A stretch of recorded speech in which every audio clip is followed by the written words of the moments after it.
For those just joining in, we are playing Kelowna Dark Legacy. This is episode 7, The Hunted. So, traveling north on the Golden Roadway, heading to Eben Meadows, a local farming community known for its rich soils, responsible for a large variety of foods, have been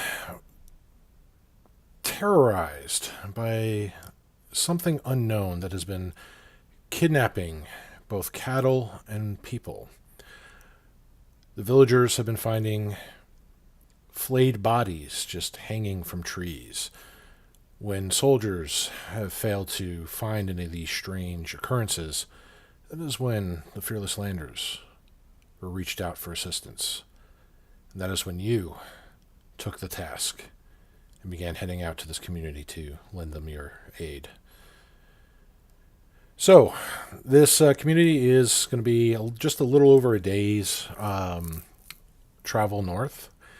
So, for the majority of the day here, a light rain kind of dampens the rolling plains as you travel northwards. About midday, you break for lunch. Just a little lonely tree out in a field. There, Ryan just kind of finds a little rock that resembles a little exotic fruit that he once enjoyed. But otherwise, you don't really encounter anything out of the ordinary. So, with that, with it being nightfall, it's time to break camp.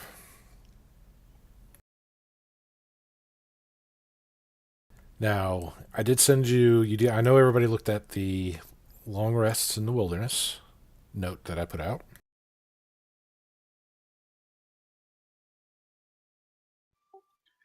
Yep. So, on that, since nobody's really hurt on this trip, there shouldn't really be anybody that needs healing.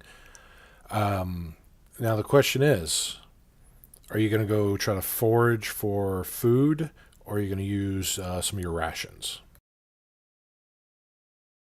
And if so, who is going to be doing the foraging?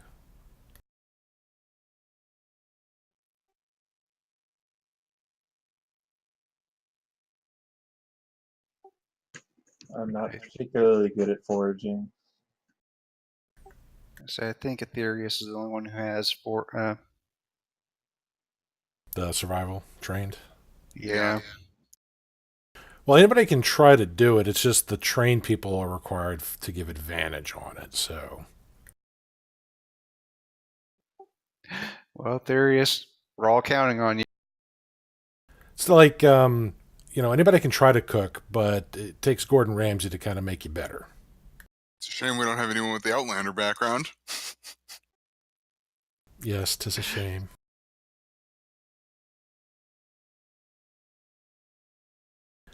All right. So, Aetherius, you're going to be doing the foraging.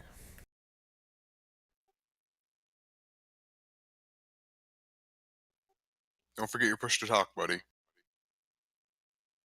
Oh wow, I love. Yeah, I'll be foraging. Ryan, do you have any words of wisdom? Any bit of guidance? Hint, hint, have a nudge, guidance. nudge. Have a guidance, yeah. Underrated spell. Don't forget to use it. It's a great Don't spell. don't fall off a cliff. Guidance. I'm very happy for the guidance.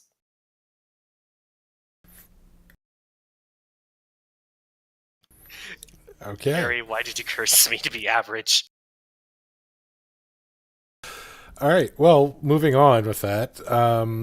So while Aetherius is out foraging, a few other roles can be taken up. So one of the big kind of changes that some of our other groups and sessions that we used to do was having 3 watches. It's only 2 now. So you can dedicate 2 people, 1 person, or no persons. It's more fun if you do no persons, trust me. Oh, so much more fun.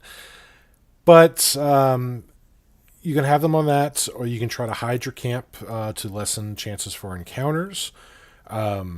You can even have somebody try to spice up your camp's life with a bit of good old home-fashioned cooking. Oh, hey, cooking is a history check. I can do that. Sounds like we have a Goliath Gordon on our hands here. Huh? All right, then.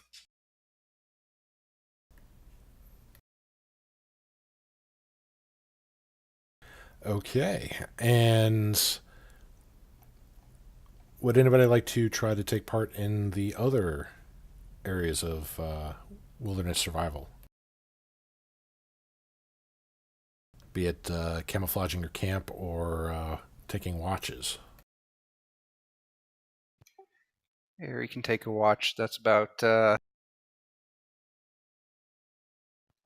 She's not too good at the rest of it. Okay, what about Mordecai? I thought the wilderness. Oh, there it is. I'm sorry. Never mind. Let me see. I can try a stealth check. Okay, I'm well, not Take a proficient guide. in it. you can do Take stealth, guidance. or you could do another Mhm. watch because there are two watches. Well, I can't. I can't do the camouflage and a watch. No,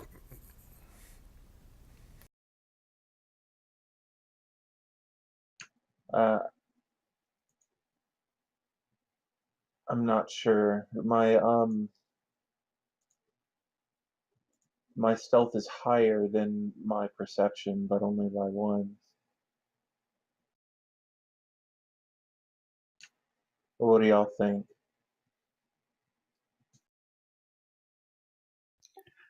Honestly, either one should be fine. Because I believe Therius has alarm. Okay, I do. okay. I'll try and hide our stuff.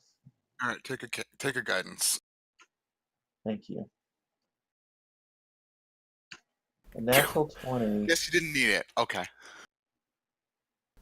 totals out to a 23.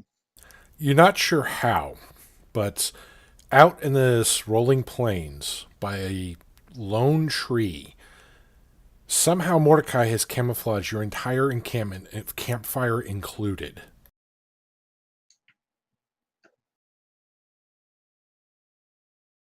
That's quite impressive.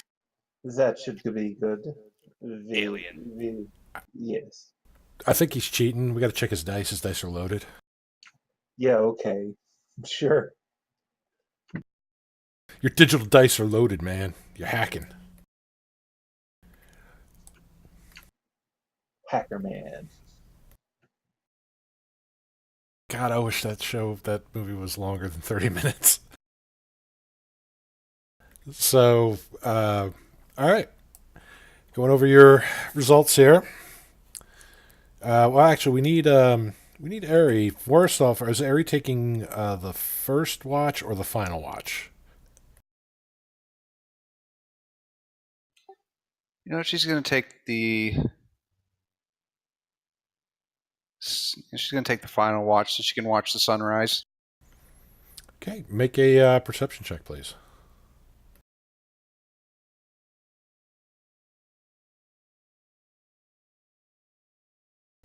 $17, not bad.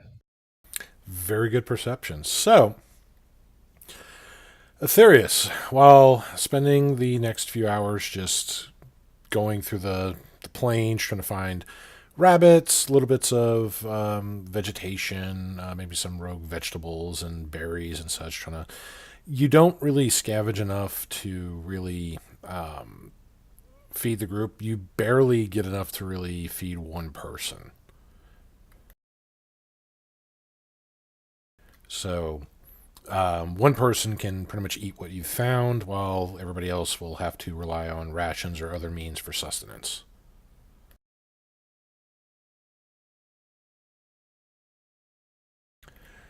Now, as for the cooking, Ryan is trying his best to make the best meal that he can with what he has, and what he has is not impressive, not a lot of choices, not a lot of variety, but he makes an edible meal, but it's nothing really to truly inspire you or basically give you that extra edge, that pick me up. So there is no extra little bonus for his cooking with that. As we discovered, Mordecai did a fantastic job of camouflaging the camp. He has found, like, basically taking sticks, long pieces of grass, bits of, like little bits of moss and so forth. He has made like camouflage netting around your camp. It is amazing what he has done. A lot of work has gone into it, and it has shown off. It would take somebody with great care to discover this encampment. As the first watch goes, nothing really happens. You're not really startled or awoken by anything in finding your encampment. Ari takes the final watch, waking up the later part of the evening, extra early in the morning, basically. As she's looking about the camp, keeping the fires, either low or out, depending on preference. It's not too cold out here, though. It is still kind of a little mist rain just hitting down. As you overlook outside the camouflage encampment, it's pretty dark where you can't really see too far past what Mordecai has set up. But if there is something out there, you don't hear it. At least nothing moving around. You do hear sounds of like maybe birds or something flying high up in the sky early in the morning, but you can't really see them because there's nothing to compare them to, no contrast in the sky. Outside of that, though, nothing ordinary really happens during your final watch, Ari. The sun begins to come up. The rays begin to light the landscape, begin to warm your chilled body. And it is the dawn of a wonderful new day, as the clouds have already parted from the early morning rains.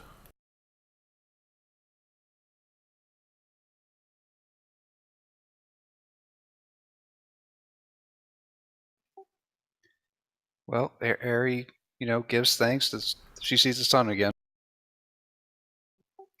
She's not quite sure how you're supposed to properly do it, but she instead just throws a thumbs up to the sky and says, "Thank you." Yeah, I mark sounds off a about right. ration.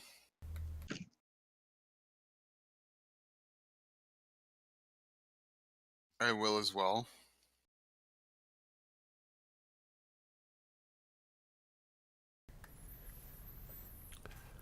All right. You give you a little praises, thanks, as your camp has endured the night. A little wet, a little bit of mud, nothing too ridiculous like it was in the bog. But you're able to pick up your camp and continue your travels to the Ebon Meadows.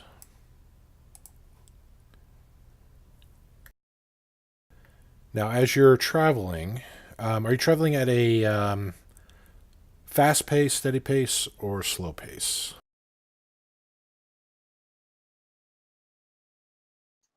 I'd imagine steady. Okay, so normal pace, all right. So, traveling at a normal pace, like everybody to make perception checks.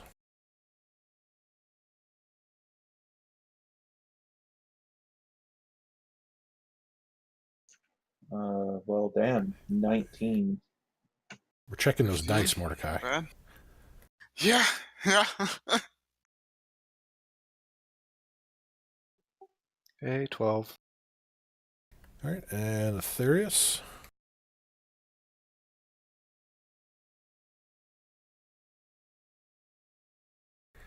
Pretty good rolls. So, as you're traveling along the road, that's starting to kind of dry out. as you make past a bend, you see out in the distance appears to be a little curl of black smoke.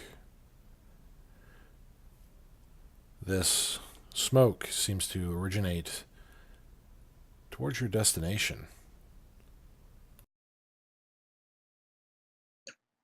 That is making me a little nervous. Time to go a little faster. Yeah, yeah. Let us go.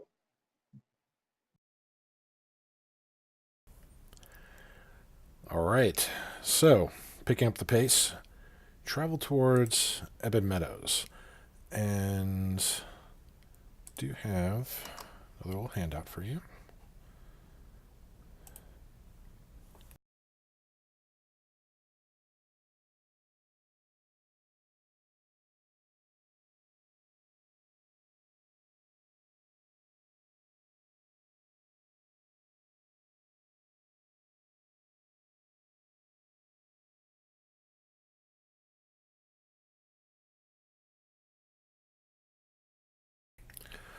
All right, so a lot of the buildings are pretty simple, a lot of smaller orchards and farming fields, but you do see the smokes rise, the plumes get thicker as you approach. You hear screams of people, sounds like they're fleeing in terror. You see what appear to be flaming bundles of unidentified matter being tossed onto some of these buildings, some of these structures.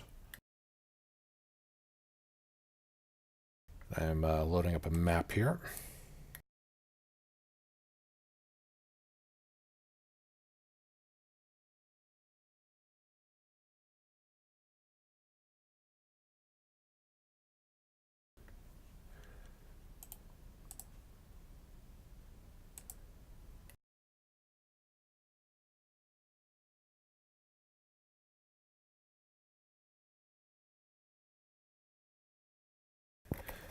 Let me know if anybody can't see the map.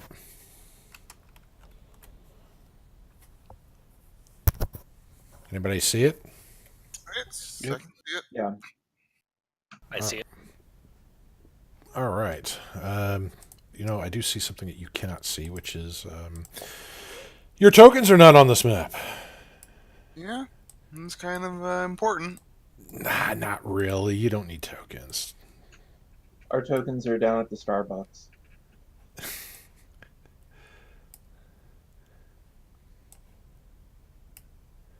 Okay. So there's your tokens there. Now, what you see here, and let me get these tokens.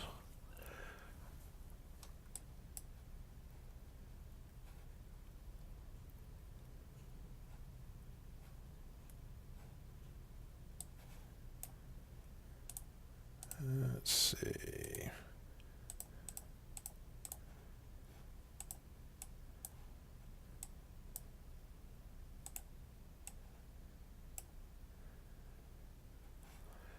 So there's several farmers that are running, fleeing. The creatures that they are fleeing from appear to be these very tall, feral-looking humanoids. They're almost demonic in their appearance. They seem to have these almost like jackal or dog-like heads with fur-covered bodies and kind of very powerful built limbs. Their legs are slightly bent backwards, almost like you'd see on a mongrel. It's almost like they have jackal and hyena heads. I think I know what these are. Huh. Shit. Do I recognize them? Make a history check. I'm gonna give myself guidance.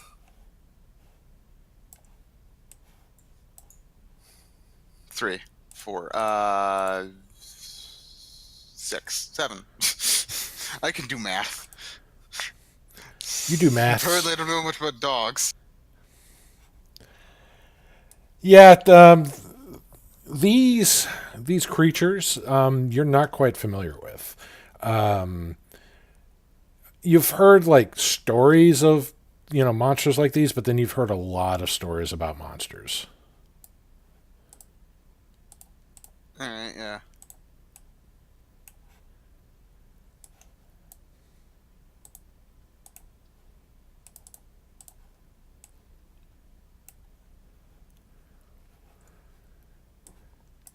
Just getting the critters out here.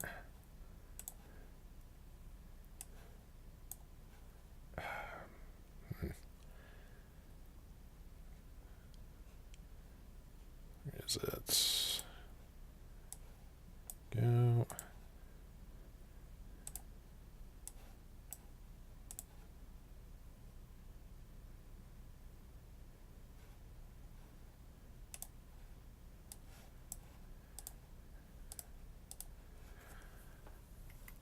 All right, so why don't you guys roll initiative here while I drop these tokens on here?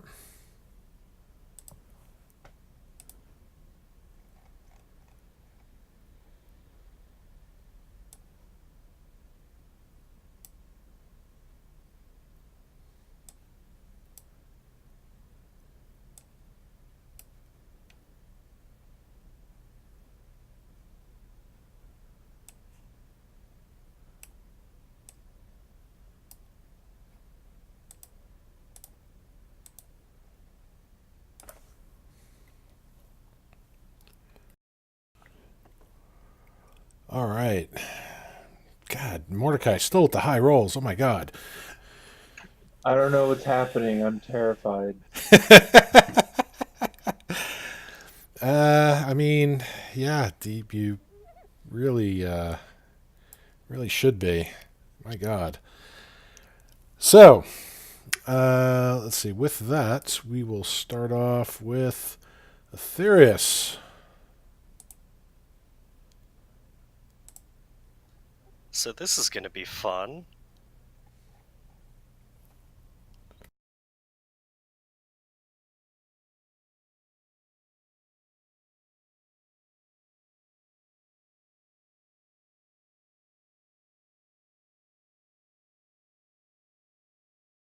So I have a quick question about my subclass. Mhm. You said that I can use or arrows to cast my cantrips through, right?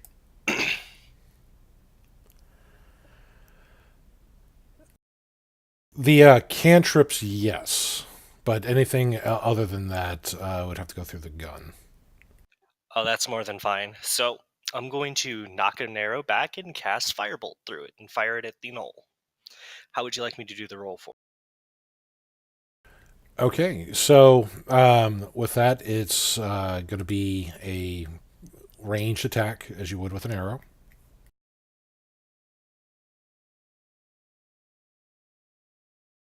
And if it hits, it will trigger the effects of the fireball, which it is not. Of course. Arrow goes wide, flying past the villagers, past the burning homes and burning crops. You know, he just shot into the air. Was just hoping that the Hail Mary shot would work. You're hoping that it'll pay off later in combat as the arrow just flies back down from the heavens. Yup. 3 days later, he's going to be walking the streets. There's going to be someone coming to mug him and just going to hit them in the head. I can see it. I can see it happening.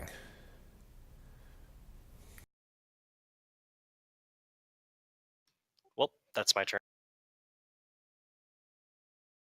Okay, so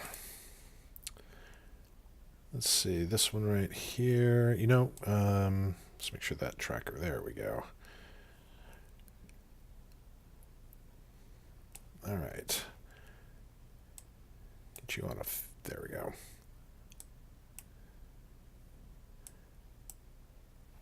Just make sure they're all on freaking grids. All right. So this hyena-like creature is going to go up to the commoner here, and he is going to make an attack on him.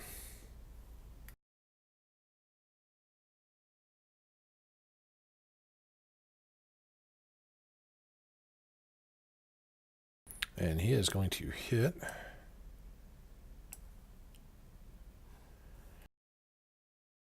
All right, and let's see.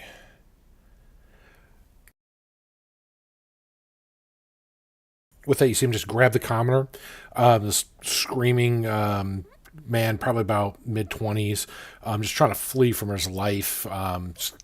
Dirty commoner's clothes. Looks like, typical farmer. This creature grabs him, pulls him in close, bites into his neck where it kind of meets the shoulder, rips out a huge chunk of flesh. Blood starts flying everywhere. The guy screams shortly before it's just quickly quelled. You see the body just hang limply as this creature picks up the commoner, puts him over his shoulder, and starts to try to walk with it. In fact, he is going to walk... Turns around and walks this way. As he does, none of you are hiding. So... let's see here.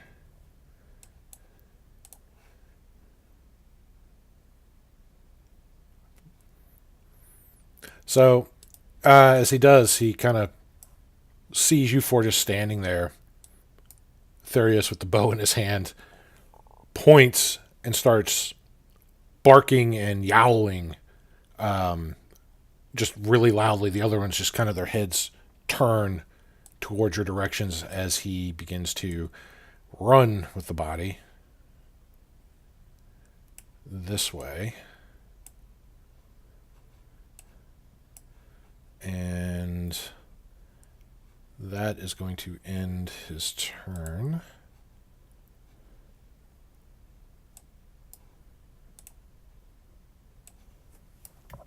Mordecai, you're up, sir. Okay.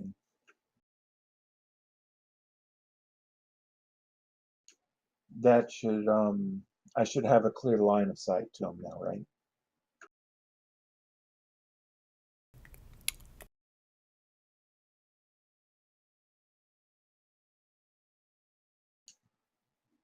Do I have a clear line of sight to him now? You do, but you also have a line of sight to something that you did not before. Okay. And I am trying to throw that onto the map here. Let's see, which one are you?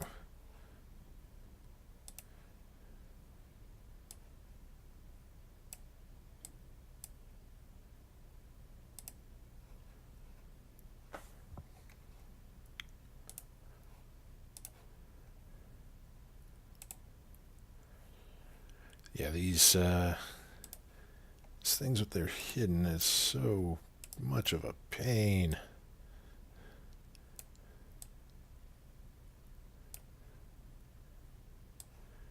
Almost done.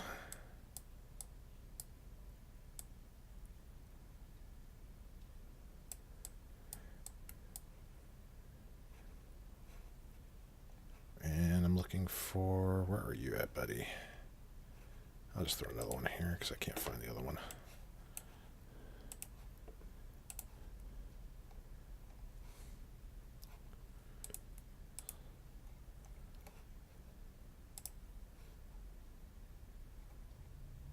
Okay, which one are you? Ah, this is annoying. I can't see which one any of these are.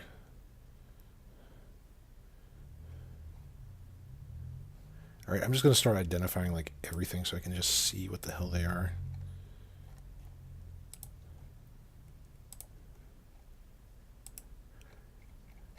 There are more creatures on here than there actually are in the thing. All right, which one are you? 4. Up, and you are 3. And we are missing...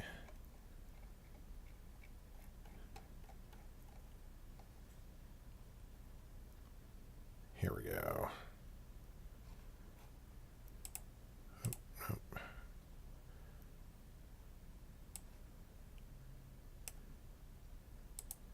Okay. So you can see those packs of creatures down below.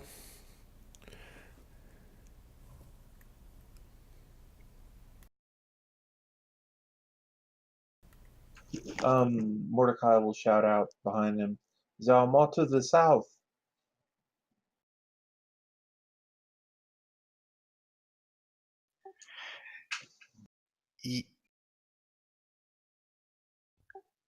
Let's Yes, a lot protect of the guys. civilians.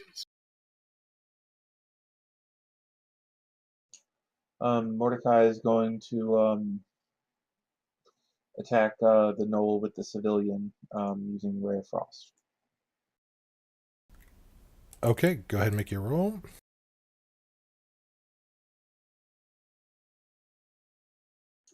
It didn't tell me if it hit. That 17 is definitely going to hit him. 4 damage, and his speed is reduced by 10 feet. Excellent. So you hear yow as it gets struck by the ray of frost. And that'll end my turn. All right. Let me finish getting some of these here.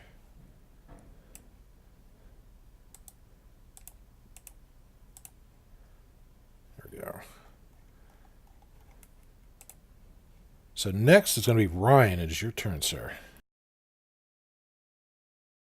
All right. First off, Ryan is going to cast Bless on everybody.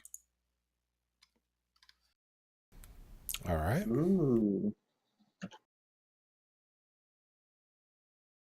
Then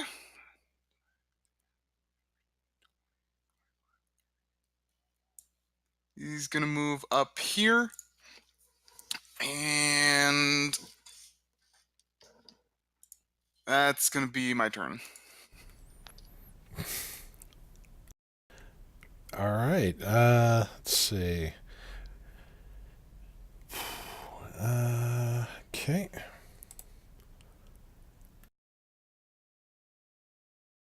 Let me see here if Ryan can actually see that. All right.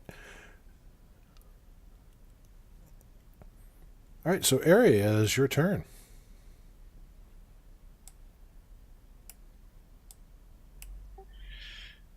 Well, Ares can go running out.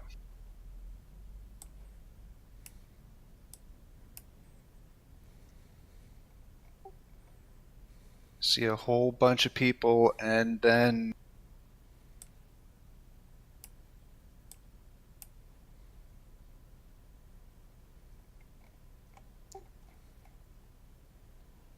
yeah, I think that's how she's going to have to do it.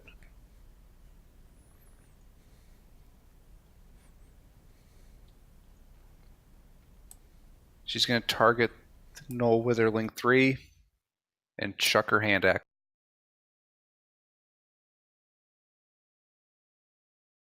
All right. Well, that is going to hit. A 15 is going to hit it.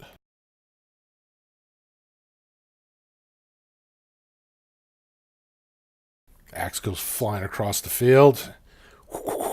Strikes this creature. Now, what's interesting about this one is it hits it. No blood seems to come out. In fact, as it hits it, it just kind of staggers. Doesn't even yowl in pain like its neighboring buddy with the polearm. This one just kind of looks towards Ari with a very slow head turn, the axe still embedded in it.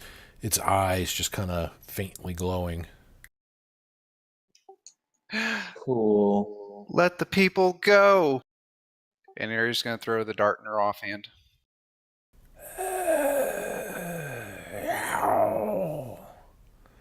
25. Holy shit, that is going to hit. Don't howl at me. Meh. I held back. I don't think that's really intimidating the Mary. Shh, it's fine. I'm scared, so they gotta be too now.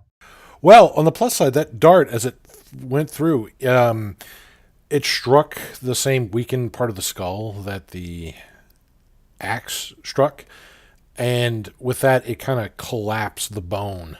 The creature just seems to fall just into a pile of rotting meat, withered skin, flesh, and bone.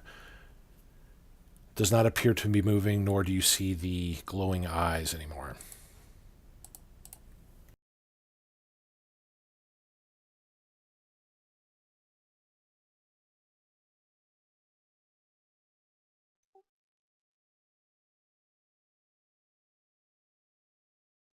And take out.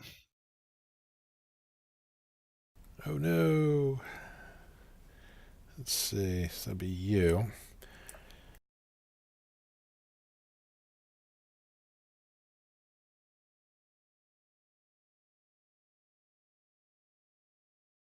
Looks at you, looks at the people. He has to make a choice. And he is one for the people. Looks like Mordecai just lost connection. Sorry, my network dropped for some reason. That's all right. Just glad you're still on Discord. He is going to bite the commoner. Oh dear God, 22 is going to hit that commoner.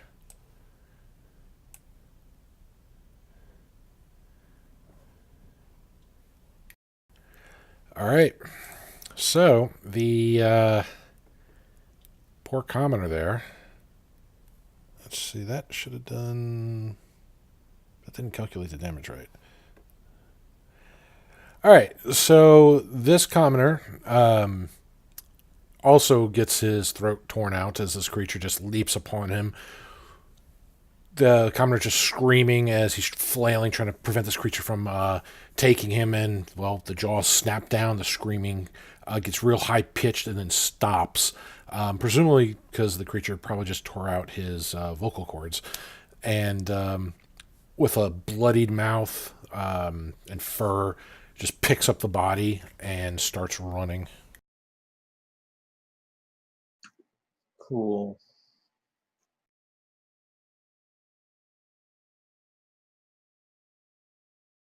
That's as far as he goes. Let's see, this one. It's going to also go here. Oh, wrong one.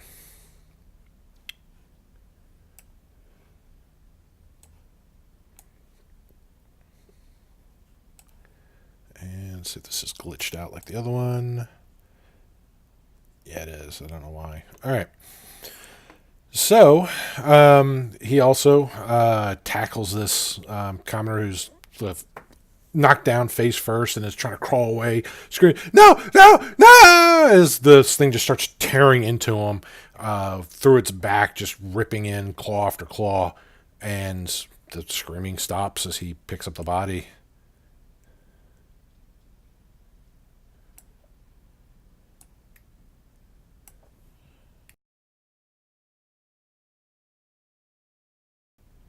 So, let's see, down here, this one's also going to try attack the nearest commoner, and is going to miss. He's just going to move down that way, and end his turn. He is also going to attack the nearest commoner.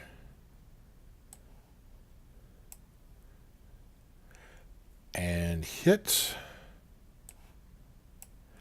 as his jaws also tear at this poor person. He is also going to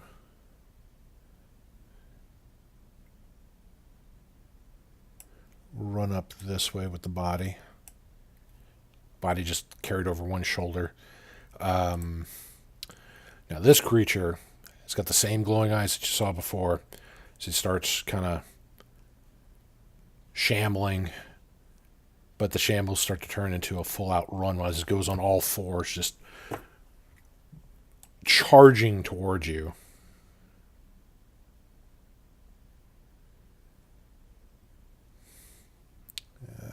Yeah. Will you go into the grid, please?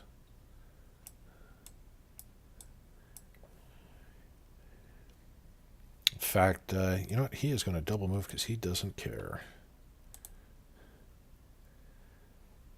Let's see. He is down. Okay, he is not. He is going to run away in terror.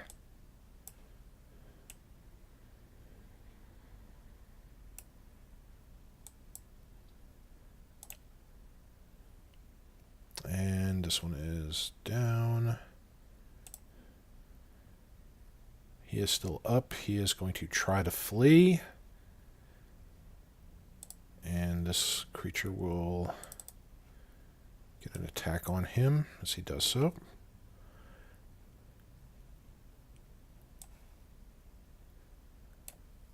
Attack of that attack of opportunity was a crit, so he is done. He is not going to be able to survive that, so he is down. He is going to flee. Can't take it to opportunity. He is going to flee as well.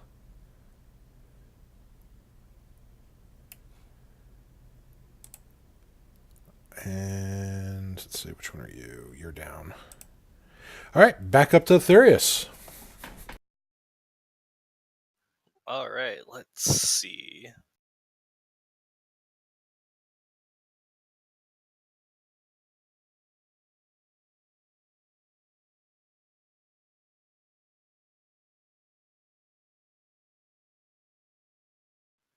Hey, is that knoll in the middle of the town square? Is he carrying a commoner right now? Yes, I just put them next to him so you can see the bodies that they have, because I know people like to try to save people, which is cool. But I don't want to make him invisible. But yes, it is slung over one shoulder. It is moving as fast as it can northwards. All right. Shit. Let's see. You know what?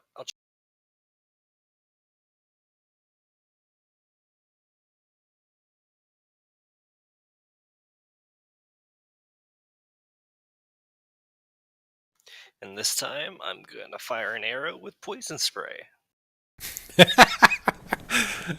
All right.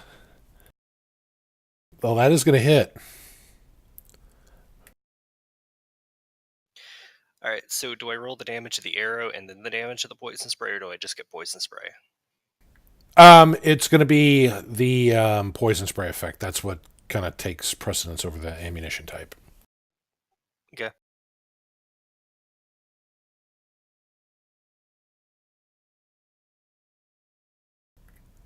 Oh, so this arrow flies across the field, hits this hyena-like creature as it's carrying the body. It explodes into this greenish mist that just covers this creature. It's yow! You hear it just choking as it falls down, dropping the body. The body just kind of limply rolls, still bleeding out. But the creature is holding its throat for a few moments. Its face actually turning color stained green as it no longer begins to move. And that'll be my turn.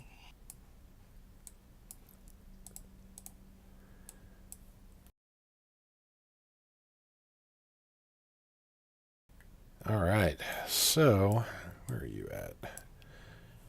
Okay, so you're going to keep moving.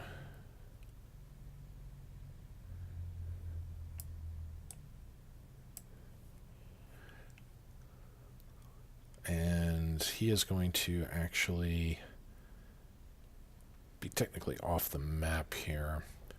Let me mark him with just that. So make him invisible. And that one. All right. So yeah, he's running with the body. This one here does not have a body. He ain't got no body. Now, he does see this Goliath, does see Airy, sees shots being fired that way. He is going to charge in over here. In fact, he is going to charge in right here.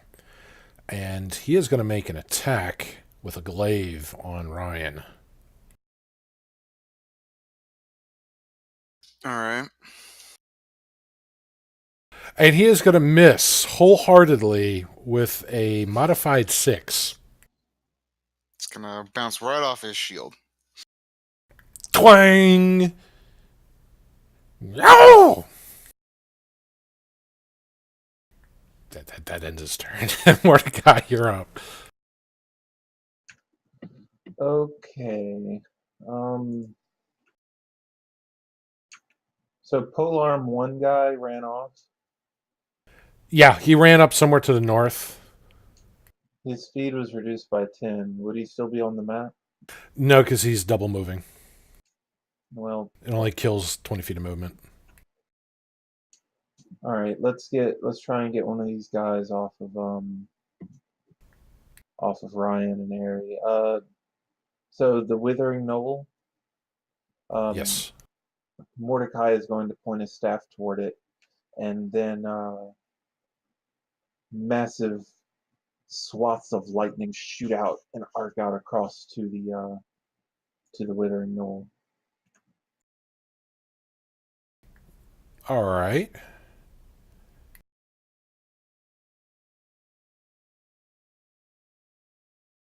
That witch bolt is going to hit that knoll. Awesome. 16 is a good hit. That damage, Are you though. fucking kidding me? Yeah, 1 damage to the withering knoll. So you strike it. Some of it just starts to pop some of the dried skin that's on it, but it doesn't really seem to have a ton of impact from that. It does leave a nice, nasty, burnt flesh smell for Ari and Ryan, but it still has a lot of, I guess you call it life left in it. That's fine because it's a concentration spell for up to a minute. So what I'm going to do is I'm going to stay where I'm at. I'm going to use a bonus action to consume my 2 sorcerer points and make another first level spell slot. And then I'll end my turn. Fantastic. All right. Well then, Ryan, you're up.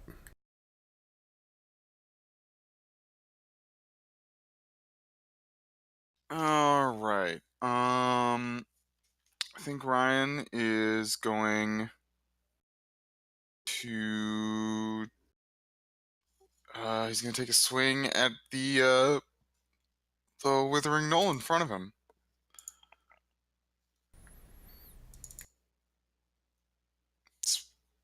Six is probably not gonna hit. 6 is not going to hit, sadly. Both you and him are trading 6s. Yeah. All right. Well. Wait, shouldn't you have bless as well? No, No, you gave I everyone can. else. Yeah, I can only bless 3 targets. Oh, okay. Well, thank you. All right. Well, it's gonna be my turn then. Ryan loved his party so much, he gave them all his blessings. He's more of a utility character anyway.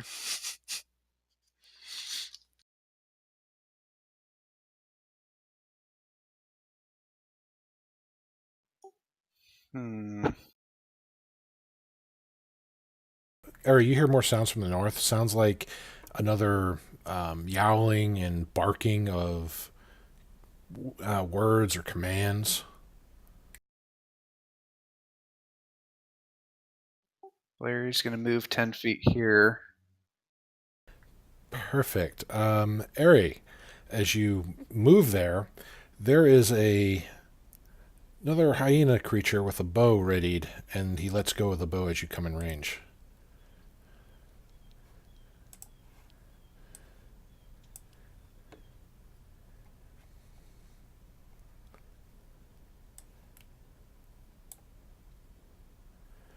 And a 22 is going to hit an Airy.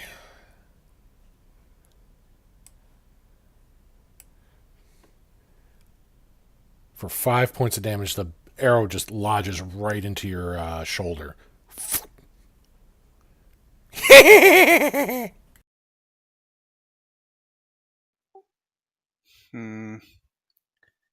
don't know if Harry's going to be able to help those commoners this turn. She's going to have to defend herself.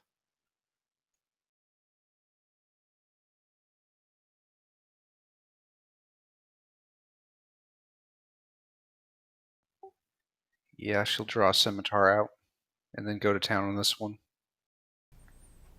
All right, the one right next to her. Yep.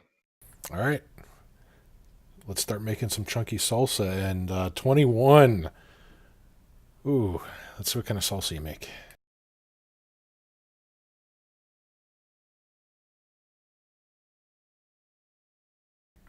6 damage. All right, so you start slicing chunks of this rotting flesh off.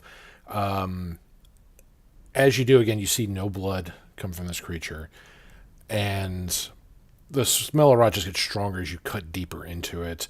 You see little bits of maggots just start to fall off of this thing just from the inside. It doesn't even turn to face you. It's still trying to reach out to Ryan. Its decayed jaws just snapping at him while he's trying to defend against the glaive as well as the creature that you just struck.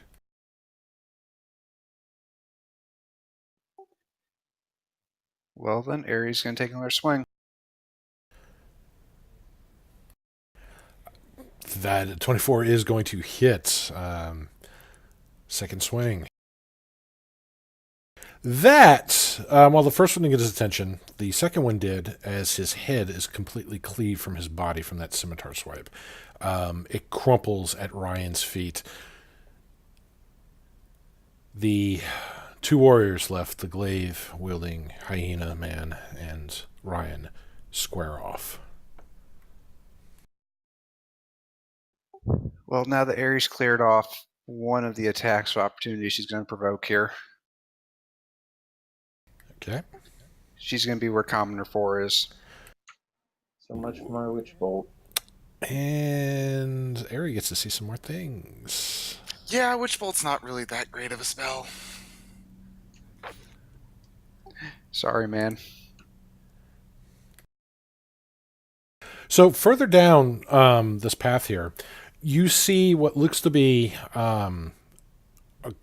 like a cart being loaded with some of these bodies. It also has what appears to be bushels or just crates or barrels filled with various farm stock, stuff that they haven't burned.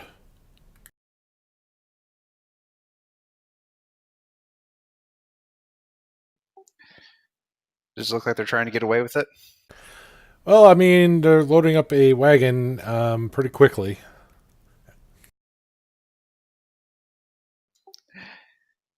Guys, I found a wagon up here. We can stop it. Well, you should do that, Ari.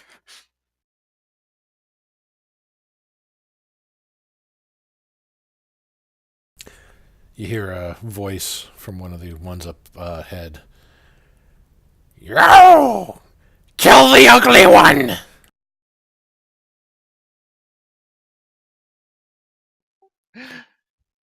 Not Commoner 8. That's only a minor birth defect.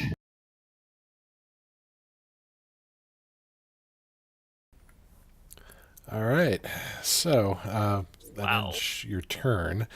So yeah, the one right in front of you, Ari, he is going to. He's going to actually try to run past. He's trying to get the body up to that cart. So you get an attack of opportunity, if you so like. And I'm going to take it.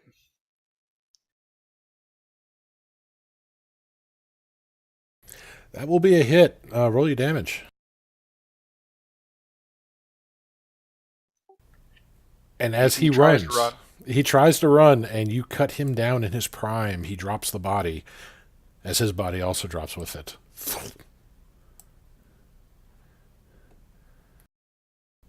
This one is going to...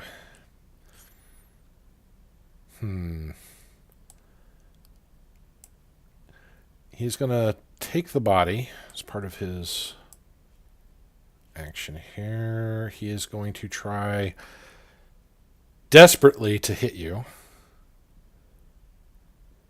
Well, he already has one. I'm standing on his other friend. Oh, you stand? Okay. Well, in that case, he is going to run then with the body. There we go. And since you took your reaction, he gets to go kind of scot-free, so... And he will also be running towards the cart there. Coming 4. All right. And he begins to also load up the... When I say load up, it's more of just toss the body over the wooden railings. And you just see him just hanging limply.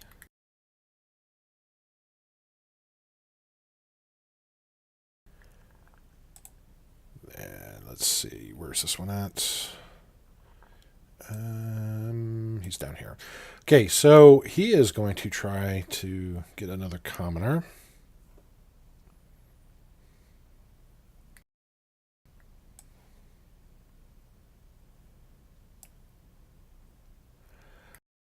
All right, he is going to try and fail. So he's just going to stay where he's at as the poor commoner's like ducking and flailing about trying to get away from this terrifying creature in front of it. And no matter where the commoner tries to go, this creature's always like claw in the way or snapping its jaws. They're just frightened by this homestead that's steadily burning. So he is done. So he is going to come down here and say hi to Ari. Hello, Ari. Hi. How are you? I want to play. Natural 1 is not going to hit you. However, it is going to try to attack you with its second attack. And it is also going to miss with that one too, with a modified 10. That blessing really worked, Ryan.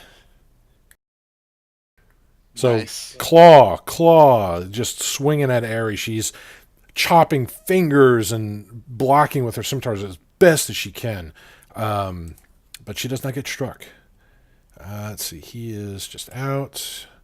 He can't, well, he is just going to be defensive. He is going to run. And there you see a commoner just kind of run past the burning homesteads, not directly towards you, but in that general direction as he kind of runs off trying to scream for safety. Body and back to Aetherius.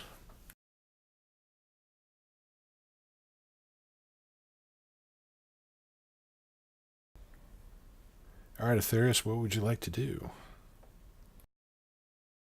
Let's see. I think I'll approach it.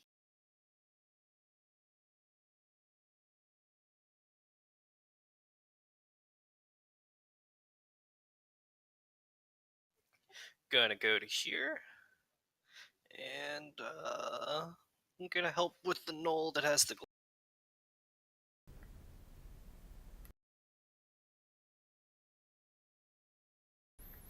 Not a fan of pole arms, huh? Nope. Alrighty. Well, the modified 22 is definitely going to hit that poor sack of fur.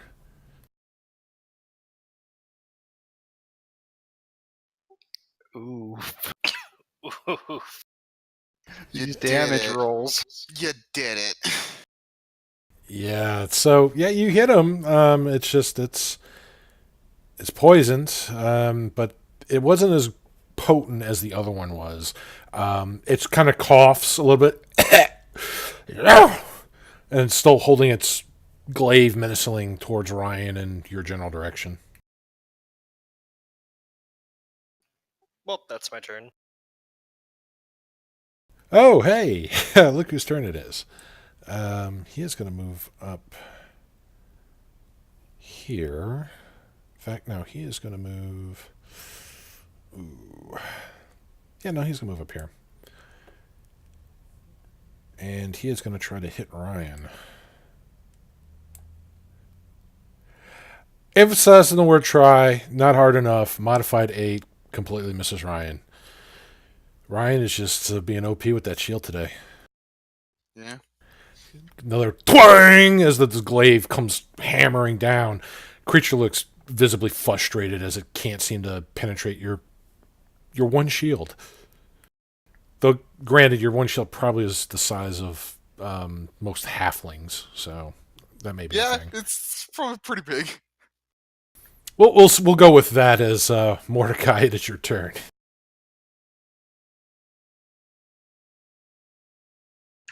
Okay. That knoll kind of moved where I wanted to go. Ray of Frost against Polearm 2 knoll. All right, go ahead. Well, that surprisingly hits. That modified 15. As he is now chilled. My God, Holy these fuck. damage rolls ones after what? Wow, alright. All right. Well, he is chilled though, so he will be having trouble moving. But his skin does, his fur does kind of frost over a little bit where it hit.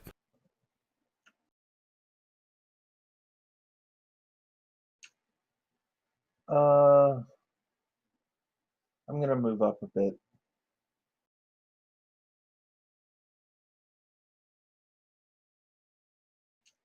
And I'll end my turn. All right. So Mordecai approaches. Ryan, what would you like to do? Alright, Ryan's gonna come up here to the polearm knoll, and he's gonna smack him once again, or try to at least.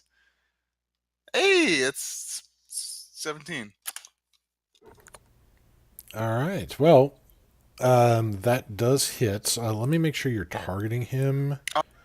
There we go. You are now targeting him, so go ahead and roll your damage. Hey! Why'd that roll? Why is that rolling critical? It's probably because it... I don't know. That's weird. It's probably because I wasn't targeting when I did the attack roll.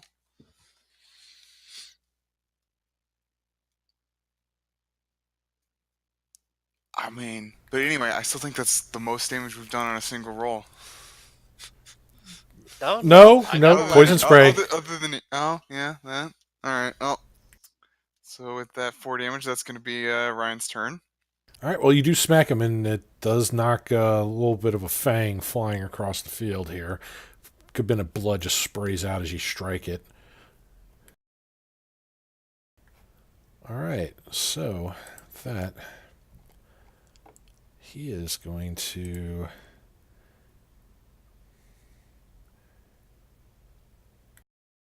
Hang on a sec, let me just make sure. Believe he does. Oh, yes. So, he is going to bark out some orders. One of them seems to incite something within this creature in front of you, Ari.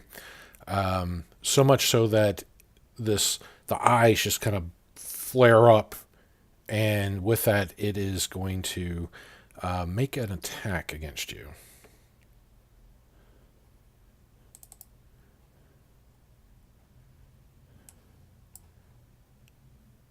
Let's see if it can target Ari here. Perfect. And it will miss with a 14 on Ari. Well then. The creature up there is, again, just visibly frustrated. He starts pulling out a... well, you see he's got, looks like another glaive on his back, but he doesn't go for that. He goes from this this long bow. Doesn't notch it to attack you with it yet, but it looks like that's probably in the near future. He does bark some orders, literally barking the orders to the ones by the carts up in the fields ahead, and they seem to be rushing to get the carts ready to move. And that'll be his turn.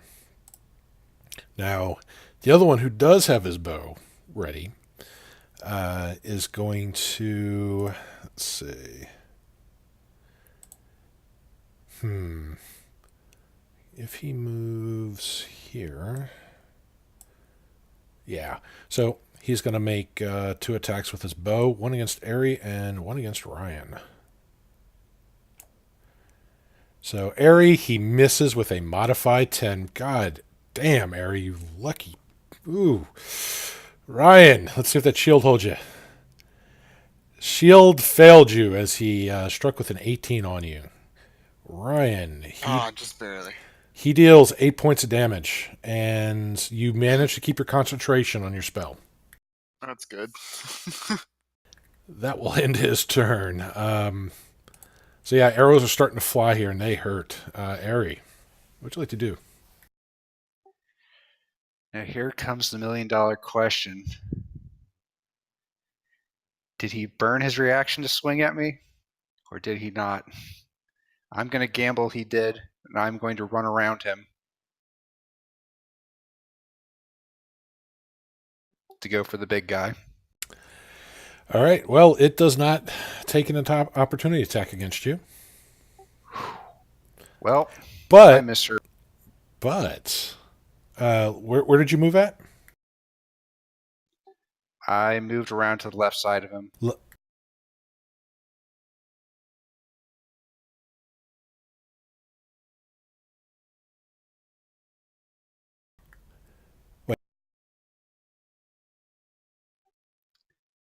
I seem to be hitting a moment of lag.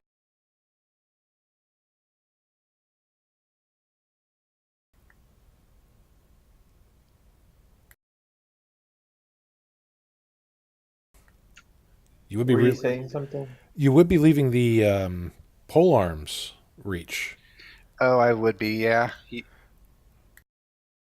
you still want to make that move?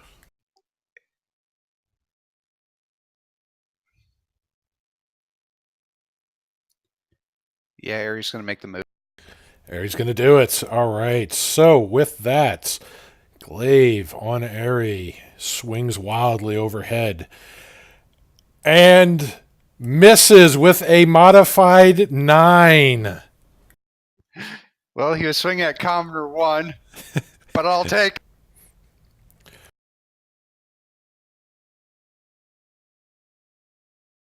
Ari flies overhead as Ari charges into the pack leader up ahead, who's barking all the orders. Yeah, for some reason, I can't move Ari anymore. Aha, there we go. For some reason, it was trying to select the commoner. Ari's not a commoner. She's uncommon. Maybe even a rare. Possibly even a super rare.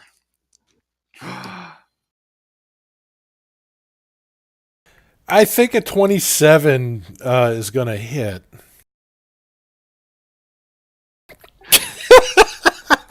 Minimum damage! Ooh.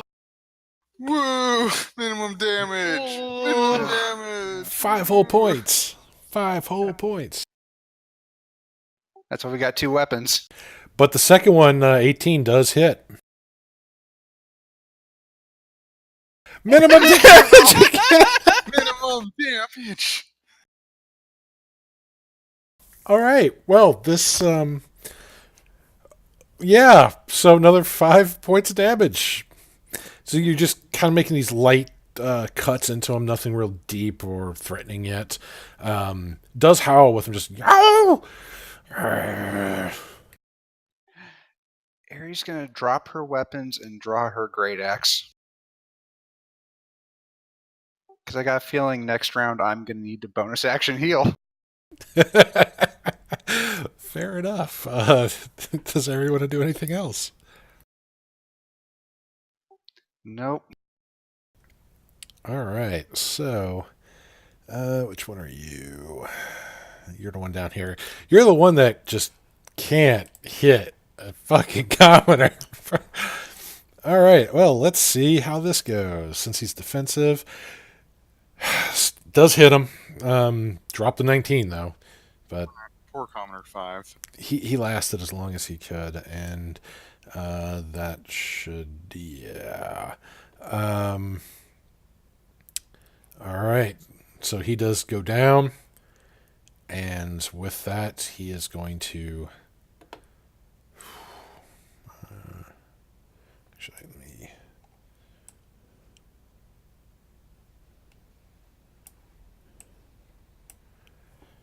All right, that's as far as he can go right now. So this one is going to continue its orders.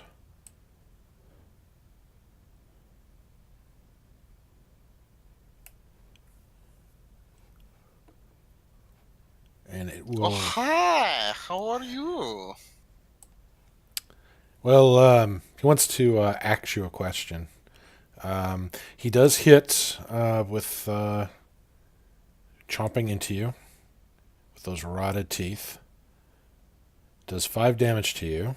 You do manage to keep your concentration, but he is making another attack on you. Also hits with a 19 and does minimal damage, but you succeed the concentration check. No. Alright. You're focusing through the pain right now. Yeah. So we'll jump straight to Aetherius. All right, let's see.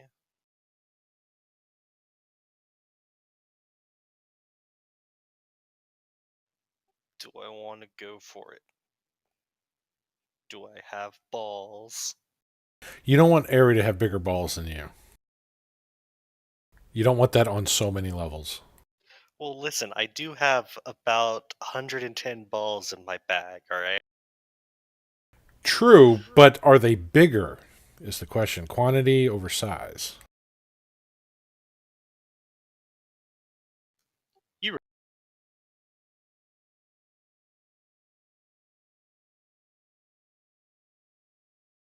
I'll update your character cards tonight too for the stream. Let's see, what do I want to do? Sheesh. You know what? Let me read one of my spells quickly, and I might.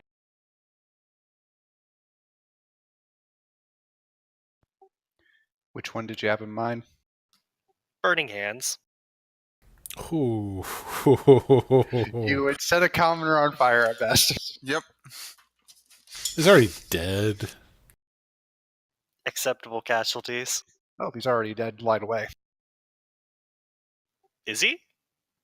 Yeah, the one that's behind the one with the polearm, the glaive. Yeah, he is down. He's dead. His throat's been torn out. Yeah, number 8. Oh. He's not moving. Same thing with 1. They're very very badly damaged. Yeah, that's why they're not moving. They're the ones that were carried, but you affected the runners that had them. So I'm going to get up to this angle, and he's going to pull out his gun and shoot the knoll with You might want to move 1 square to the right. That way you can hit both of them with a downward Okay. 15.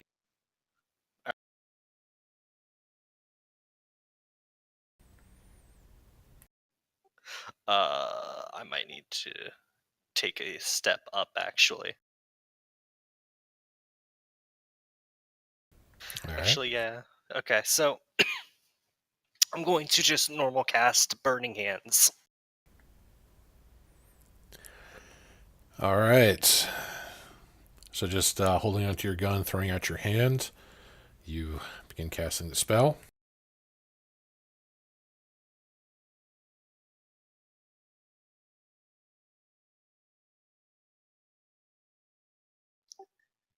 You also have target Witherling too. All right. Well, let me, since you already rolled with that, let me see. Dex save with that. Let me see if I can drag that onto the other one, see if it'll force a roll. No, let me do it this way. Don't do any damage yet.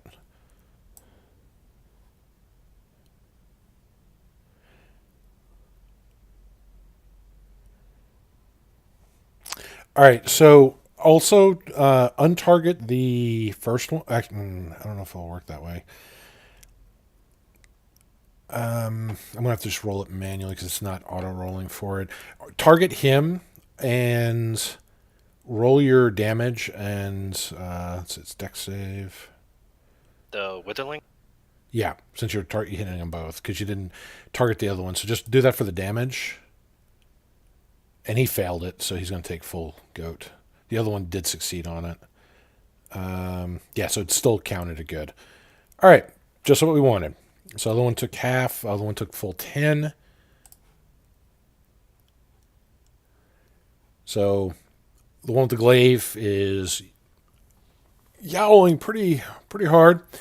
Fur is on fire. Smell now burnt dog filling the air. The Witherling, however,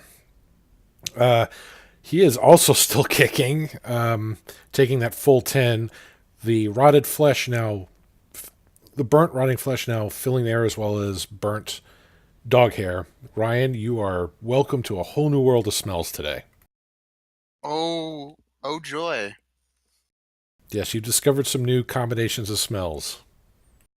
Smells you will never forget. Well, that's my turn. All right. Well, then. Let's move on to Flaming Knoll 1. Holy crap. He did not like any of that. And I mean, like, not one thing of that entire situation worked in his favor. He is going to. Nobody went down with that, so he is going to swing his glaive at Aetherius. He will hit with a 19 modified. And he'll be dealing 9 points of damage as the glaive cuts deep within you. Slashes right across your midsection.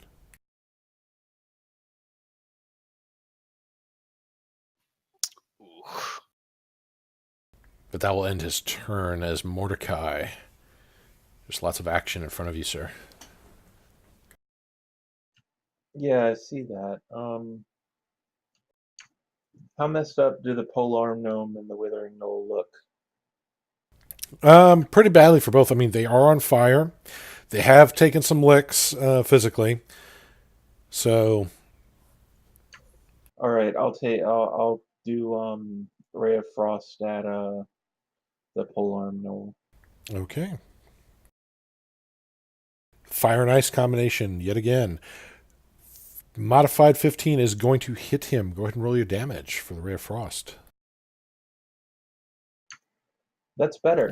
Well, the That's chalk pretty respectable damage. that's actually really good damage because that's another kill for Team Icy Hot. Awesome. Apparently, I just need to start burning everything to death while you freeze it. That's how we're going to do damage. Apparently. Yep. Fire and ice, I baby. can do lightning as well, so we can do fire and lightning. Well, you see how that combo goes. Just don't Yoko Ono it with lightning. All right, what else does Mordecai want to do on his turn? I'm gonna move up again.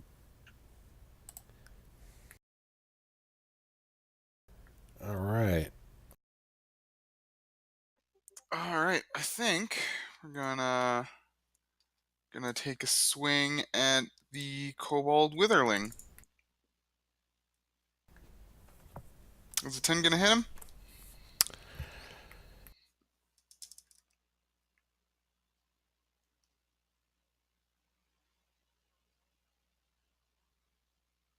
The 10 is not going to hit him as he blocks it with the half of his glaive. All right. Guess that's gonna be. It's gonna be my turn from there. All right, so let's move on to Ares' new special friend. Let's see what he would like to do.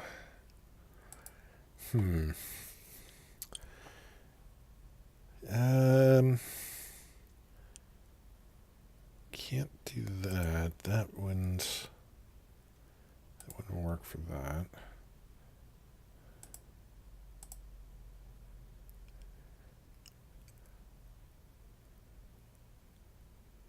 All right, so I need to roll that because that didn't do it automatically.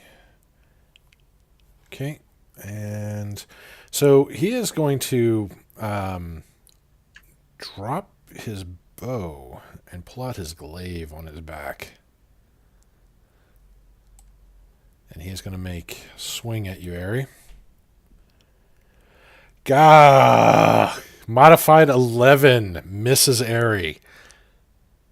Second attack.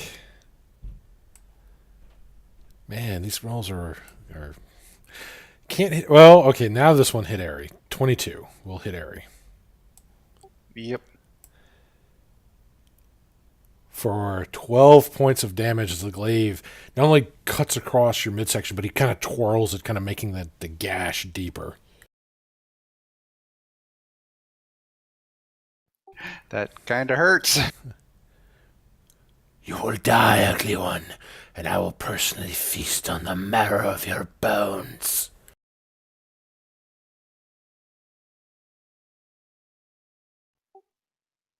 But that's not nutritious at all. I mean, bone marrow's got some good nutritional value in it. I wonder how I taste. I would suggest not finding out. All right. Well, let's mark some things here. That's going to be 1, and the question is, he doesn't know Mordecai did that. Sees another one behind Mordecai and sees Ryan. So we'll just go with, well, he would have seen that. All right, we're going to do a 1, 2, 3. Actually, no, we'll just do a 1, 2, because it's going to be one of those two. All right, Ryan it is. So, Arian Ryan is going to be the focus of his attacks. Where is it? First, Ari misses with a modified 11 and is not enough to hit his boss either, because that is a thing. Now, Ryan is going to be the target of the second shot, and a natural 1. So not gonna hit. Twang! Just kind of hits. And of course, does not hit the partner that's fighting a melee with you, because that is not enough to even hit him with that. So, yeah, he is going to move. And he's going to take some cover, and that is all he is going to do. Ari, you're up. Well, the first thing I'm going to do is Aries going to take a deep breath. Because that hurt. That really hurt. Goose Fraba.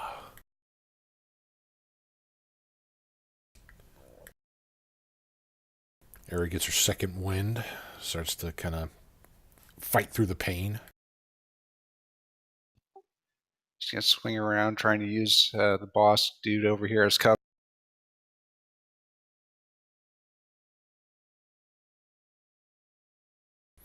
Well, a 28 is going to hit. Gladly roll your damage.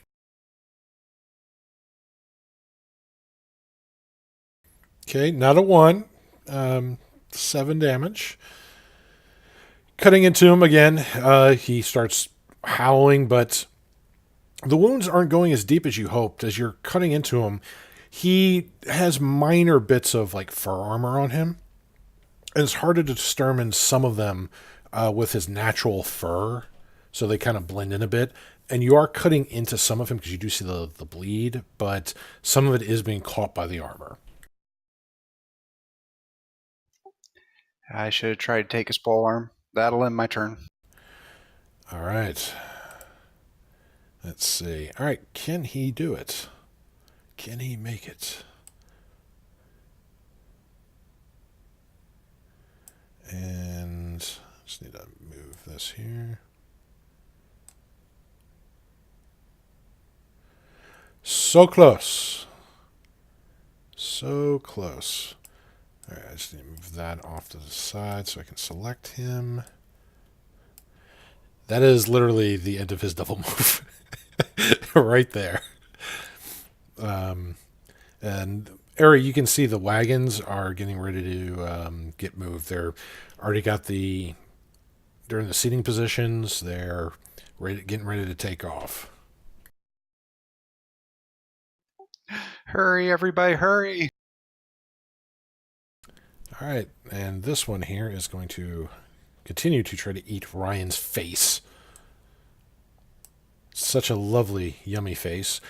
And with a modified 18, first bite will connect, dealing 4 points to Ryan, but he maintains concentration. The second bite into Ryan's delicious flesh will miss with a modified 11. All right. So yeah, this flaming, rotting, hyena-faced creature is chomping into you, Ryan. Ow. That hurt. It doesn't make all the excited noises that its brethren makes. It's almost like it's not eating for sustenance. It's just eating to destroy. Aetherius, it is your turn.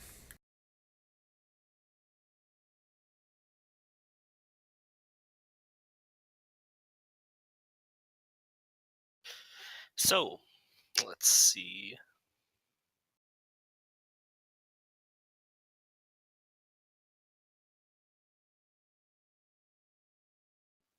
So Aetherius is going to pull out his gun, and he's going to turn the corner.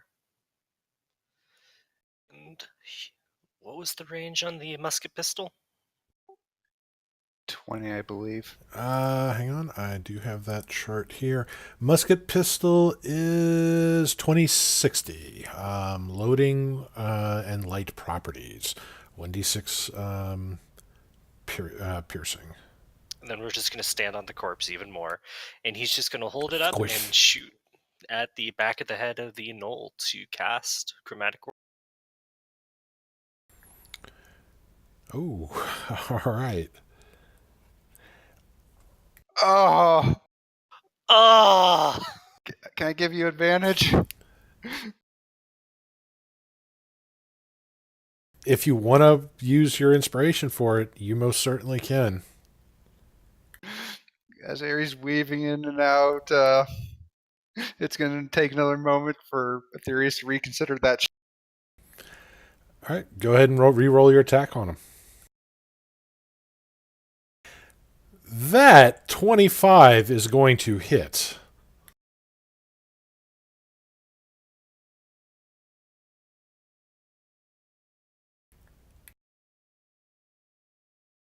Hey, not once. 4, 5, and 6. Not bad. So, yeah, the blast comes out. You see the orb fly across the area, strike him. A big spray of blood hits him. His flesh is just scarred. You see a hole in the fur. Even some of the armored fur that he's wearing is now badly damaged. He is bleeding pretty badly, but he still has some fight in him, Ari. You'll good. die. Just give everybody back and you won't die. You are I mean, you're gonna meat die for the eventually. beast. The what?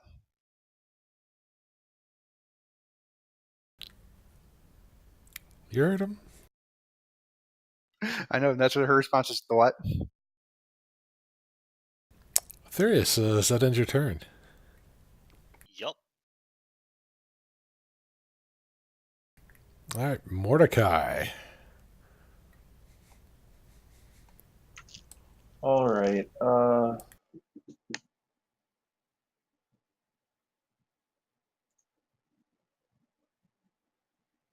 right. I'm going to witch bolt the Knoll leader, the Knoll pack lord. All right.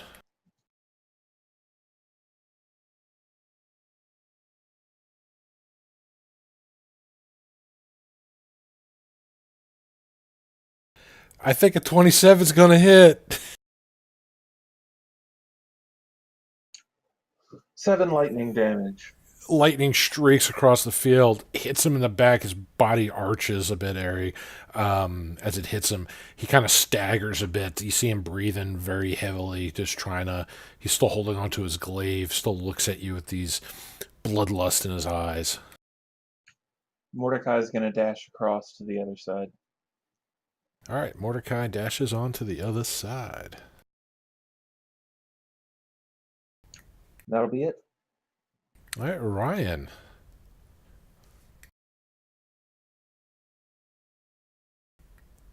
Ryan's missing a few All right. body parts, a few Yeah, chunks of it's a bit of flesh. a hurt. You know what? I think Ryan is going to cast. I don't have cure. Okay, well, he's gonna cast healing word on himself. Ooh, nice. All right. And it's gonna be his turn. You have an action. All right, Yeah, that it's is a a bonus bonus, action. yeah. I forget that's a bonus action. It's the beauty of Healing Word. It's Yeah. ranged healing, and it's a bonus. All right. Well, he's going to try to swing at the Witherling and miss horribly. All right, cool. It's gonna No- be then now it's gonna be my turn. At least it wasn't a natural one on your damage. Yeah. All right. Not liking this. He is going to disengage, and he is going to run to the carts and give the order to flee.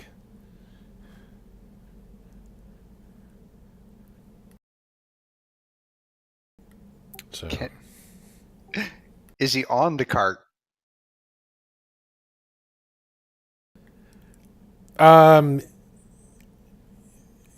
he will be. Won't Aerie get an attack of opportunity? No, he disengaged. Oh, that's right. Yeah, he's like hobbling. You can see he's hurt pretty badly from everything. How far away is he now? Let's see. With that, 10, 15, 20, 30. He is 45 feet. Great. Okay. Still in range for a good bit of spells, but anything over 30 he's not. All right. With that, I'm going to leave him just visible on here for the moment. Hearing that order, he is also going to beat feet,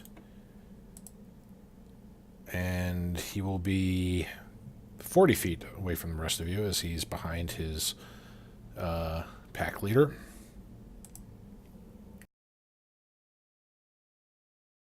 Aerie, it is your turn. Ares giving pursuit while she can't catch up to him. We've been in this situation before. Okay, what is Aerie doing? I have an idea. Well, you see, I've got this shiny great axe. That's You what I know, thought. great axes are very aerodynamic. I know. They're like the most weaponized weapon that Aerie has ever seen. Yeah, Ares gonna chase after as far as she can, and then 30 feet and then launches it.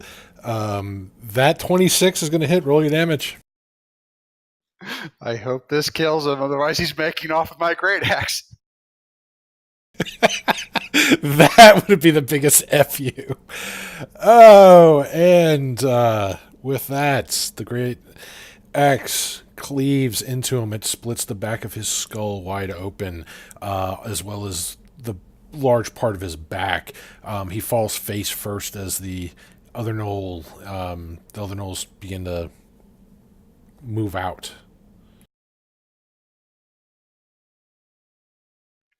Harry draws a short sword and just yells, "Get back here!" And that Okay. ends her turn. So, let's see. He is trying to also make it with the body, having some problems.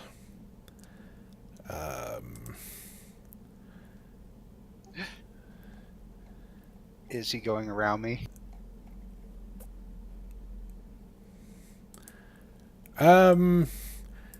Well, you already ran past him Oh yeah, he up gets the swing field. too. Well, no. This is the cultist at the top. You already ran past him to go attack the Pack Lord. So he's not within your threatened area, but he's trying to catch up to the carts holding a body. He's running on his feet with the body. He's like barking like very angrily at these carts that are riding off. So yeah, he's not having any fun. Now, this other one here is still moving and is still trying to attack Ryan. Still on its last command that it was given. Ryan, it will try to attack you. A 22 is going to hit. Yeah, it is. It is going to deal... Oh! All right. It deal 5 points of damage, and you did not make your concentration. Yep. And it will try to bite your face again. Missing on the second bite. Always misses on that. So yeah, it gets one shot in, and you kind of push away with your shield. Its jaw still snapping at your face, but that ends its turn.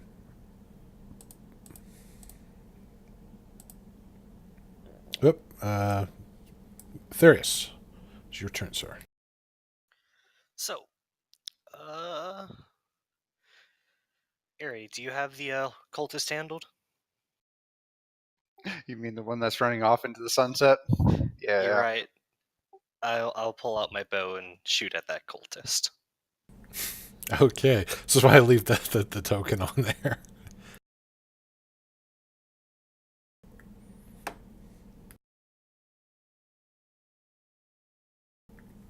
Oh, So go ahead and just describe everything that goes on here. That you're going to do more damage than it can take. It has low HP. So he's gonna knock back an arrow as it becomes covered in fire energy as he channels firebolt through it, and he's gonna let the arrow fly as it soars straight towards the Knoll cultist, hitting it in the back of the throat, right at the base of where it would connect the head to the spine, and then it just erupts into flames, sizzling it, cooking the creature. Before it then falls down limp, still burning, sizzling loudly. Pops of fur go off with that as the fire goes. The commoner body, it drops, is also partially on fire. As the wagons you see just moving very quickly away from this farmstead, this little farming community.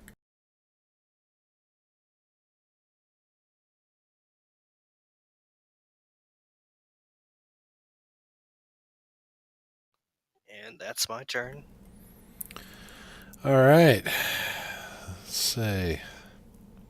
So, with that, we still have Mordecai and one little creature still about. alright, well, Ray of Frost. See if we can get this thing off of Ryan. That 18 is a sweet Ray of Frost. Go ahead and roll your damage. 6 damage. The ray hits this creature as Ryan, you're pushing away with your shield. You see the body just start to crystallize and frost. The bones begin to turn blue with the frost dusting, and then you hear the slow sounds of the shattering of the ice as the whole body just begins to just explode and fall into frozen chunks at your feet. Well, that's good at least.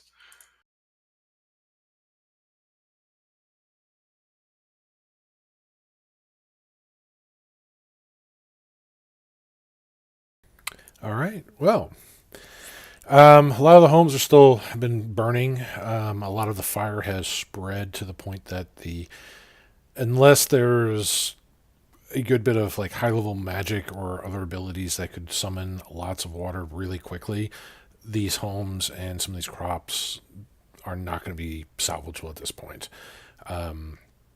The people try to get as many of their families to safety, especially with these creatures that were attacking. But before you, scattered about, are the torn about bodies of the farmers that were attacked by these hyena creatures. Well, shit. Aries getting her great axe back and going to watch the cart as it drives off, trying to figure out where it's going, or at least a general direction. All right. Ryan's gonna go around to any of the bodies, see if he can save any of them. Okay. How is he going to try to save them? What was it? Spare the dying. Spare the Dying. That's what it's called. Yeah. All right. Which one do you want to go try to save? I was gonna. Number 8's the closest. Number 8's all spent out on fire. This is true. Okay, well, yeah, I guess we're not gonna go for number 8. We're gonna go for number 1. Let's cast Spare the Dying on any of them. See if I can. Yeah. All right. Well, as you touch the creature, the person, you realize that they're not dying. They are dead. Past tense. Yeah, it's kind of what I figured. But you do try to bring them back, but bringing them back through that spell is beyond your means.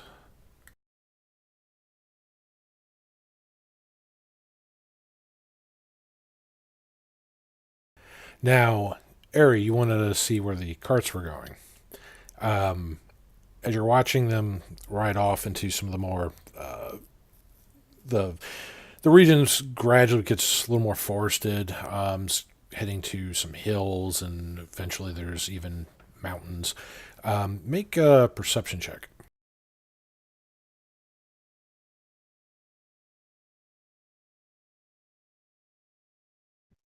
$14. Well, you see the general direction they're going in, but you also see that because of the haste that they're leaving in, they're not really careful about covering their tracks.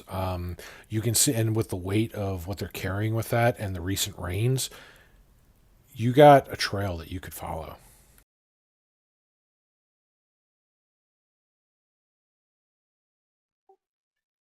Well, once Aries loses sight of them, she's going to take her axe, which I imagine still has a knoll attached to it, Yes. like a giant fish, and she's just going to kind of walk back into town. Bloody great axe in hand, Ares struts back into the town that's pretty much burning down. I mean, there are buildings that aren't on fire, but in this area here, all these buildings are on fire. A lot of the crops that you see, the fields and fields of crops, are on fire.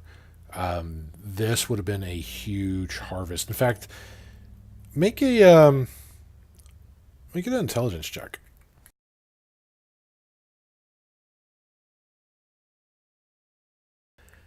The amount of crops they have in here is way more than that would feed their community. That's rather odd.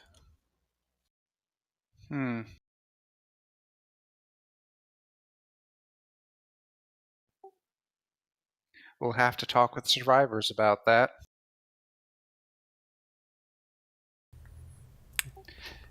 Area will also take the glaive from the dead body she's dragging around. Well, I mean, when you pull your great axe out of his body, you know, you're not dragging that back to town. But did you want to go back and look at the body? Yeah, I meant that she's actually carrying him still attached on her axe and just like dragging the body back. Okay.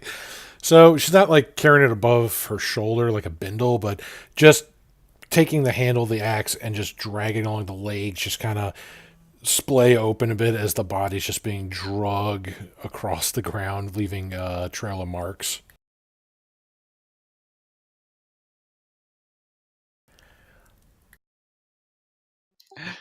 I got him, guys. That's a lot of fire. You should try Viv, putting it out. As she says that, like, shutters burst open with flames from the inside. What would probably be like stacks of hay and, dried timbers have helped ignite the flames, spread the fire throughout some of these homesteads. I think that we should find a safe place, away from the fire. We should see if there are any survivors. As you say that, Ryan, some of the people start to kind of come around as, again, they're we're trying to put out the fires till they became too much. And when these creatures came, they started fleeing for their lives. They do kind of gather. You see them slowly skulking back. They're not doing a really good job of hiding from you. Your passive perceptions pick them up right away as they just kind of peek around corners, wondering like, "Who are you? What are you doing?" They are terrified.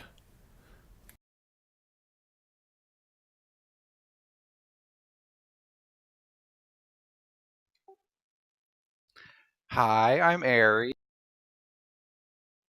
Nice to meet you all. You have a very nice, what used to be a town. Do you need help getting anything out of it before it all burns? Ah,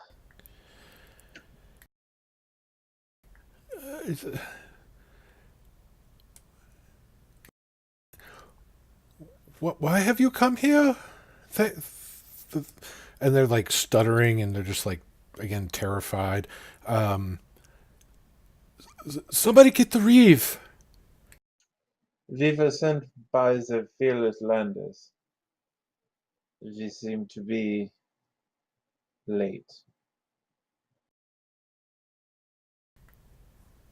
Well, um, you see some of the commoners go to this very nice plantation style house, like far away from most of the other community. And after a good bit, you start to see several people come down the one of the dirt roads to the embers left by these homes that these creatures burnt down. One of the gentlemen in the parade of half breeds is this not quite elderly, but definitely in his like late 40s, kind of salt and pepper hair, very low trim but well taken care of. Does have a frock coat. Comes walking down with a small force of soldiers, about like half a dozen. And they're not like heavily suited armor. They are geared up in some basic kind of like leather armor. They do have swords and such, but not quite geared up as adventurers, but definitely geared up better than the citizens here.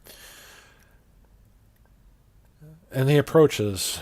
He kind of stops, looks about, and you see he shakes his head. And, who might you be? He's not like near you. He's keeping his distance from you. Uh, Mordecai pulls out the his military insignia and then gestures to the Fearless Lander's pin that he has on his shoulder. We have been sent here to help.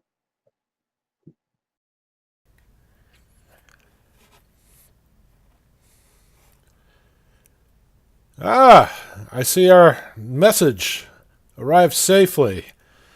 Too bad you couldn't have come here sooner, but thank you for doing what you've done. And he says that as he's stepping over some of the bodies of the creatures that you've slain.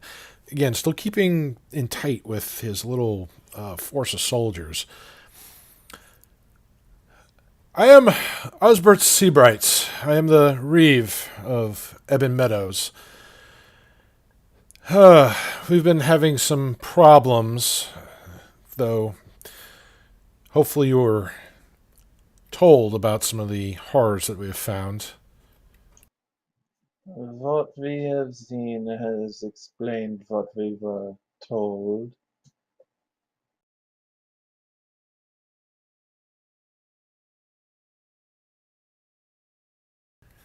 Well, it's good. Though some of the buildings here is... Lord Arwen's going to be pissed. Who is that? Lord William Arwen, he is the noble in charge of Ebon Meadows. I am just a simple reeve.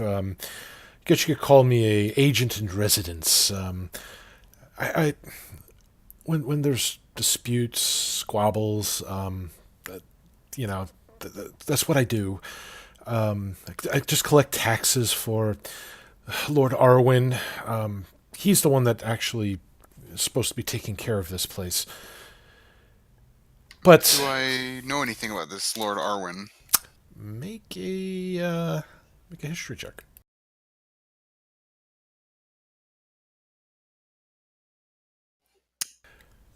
17. Yeah. So, name's familiar with that. It's not uncommon for nobles to not be a resident of some of these smaller villages, but they will appoint people like Osbert to basically do these small tasks to keep things in line, collect the money, and report back to them. They normally don't send like a lot of resources to these places. Either they're not worth it or they just don't care, don't have the time. But they are supposed to be responsible for the people's well-beings.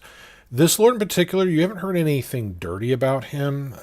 Typical lord, he's just trying to make as much money as he can with the properties that he's in charge of. He doesn't overtax the people, but as you see here, he's not really giving them enough needed protection. Right now, it looks like all they got is the soldiers that Osbert has and whatever citizen militia they may have, which probably were taken or died before this attack. All right.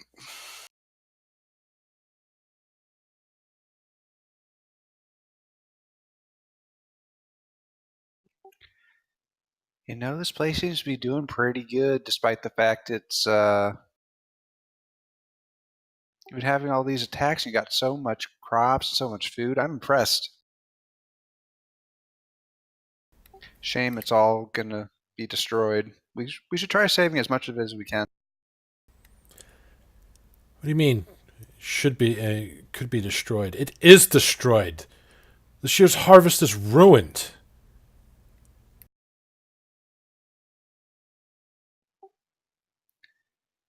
It was a really big harvest too.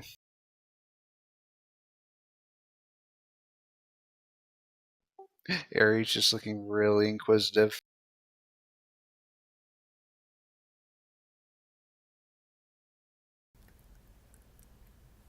Why don't Ari? Why don't you make a insight check?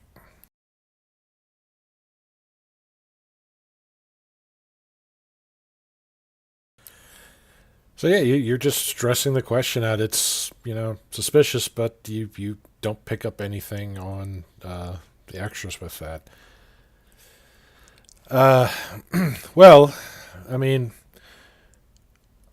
our soil is some of the richest in the lands. When we do have crops, they are quite beneficial, larger than normal than some of the other farms. So we do a lot of bit of commerce with what we grow here, and well, I guess you say we're responsible for a good bit of food that runs into Aurora. They buy up a lot of our crops.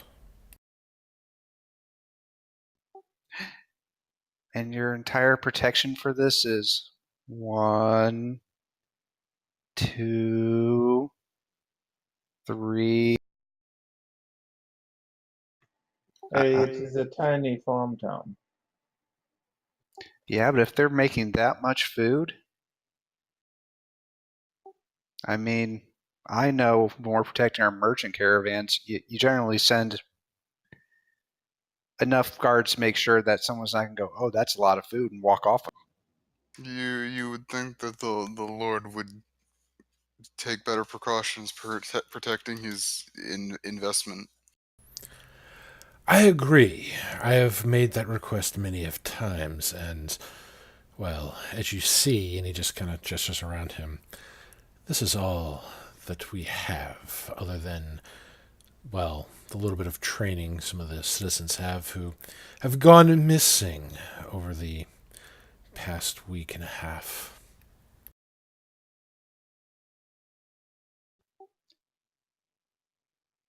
That were kidnapped for the beast, right? And Ares looking for a reaction.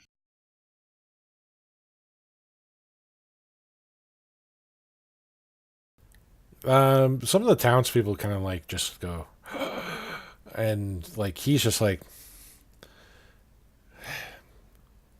more like, well, whatever these things are and what they want. You can call them beasts. I call them monsters. They'll be back.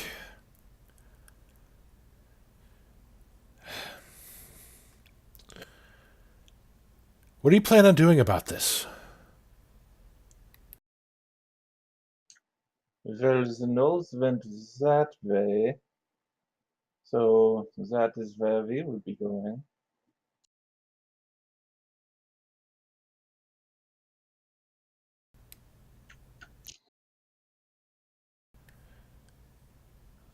They went to South Forest. Well, that things like that live there, then I understand why not many people come back from there.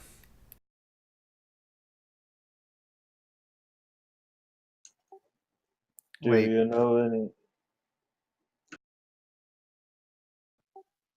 they go into the forest, never return?